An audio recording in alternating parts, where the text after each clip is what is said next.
ഞാനൊരു തീ പിടിച്ച അവസ്ഥയിലായതുകൊണ്ട് വലിയ സംഭ്രമത്തോടും സങ്കടത്തോടും കൂടിയാണ് ഇവിടെ ഇപ്പോൾ നിൽക്കുന്നത്. മലയാളികൾക്ക് മറക്കാനാവാത്ത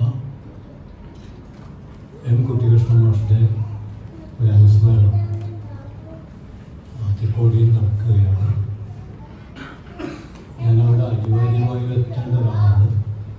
പക്ഷേ ഞങ്ങൾക്കൊക്കെ ഏറെ പ്രിയപ്പെട്ട മാത്യൂസ് ഗ്രീക്കിൻ്റെ ഒരു പുസ്തക പ്രകാശന സന്ദർഭത്തിൽ ഇവിടെ വരാതെ പോകുന്നത് മാത്യൂസ് ഗ്രീക്ക് മനസ്സിലാകും. കാരണം അദ്ദേഹം കവിയും അതുപോലെ തന്നെ പ്രഭാഷകനും മാത്രമല്ല, ഒരു ട്രേഡ് യൂണിയൻ നേതാവാണ്. അതുകൊണ്ട് ഞാൻ വന്നില്ലെങ്കിലും അദ്ദേഹത്തിന് മനസ്സിലാവും.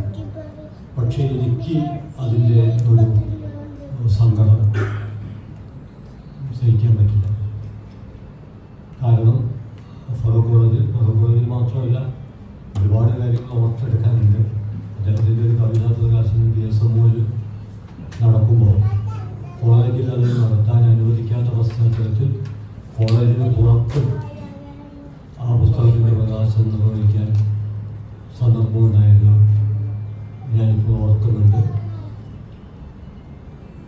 എൻ്റെ ഒരു ചെറിയ കുറിപ്പ്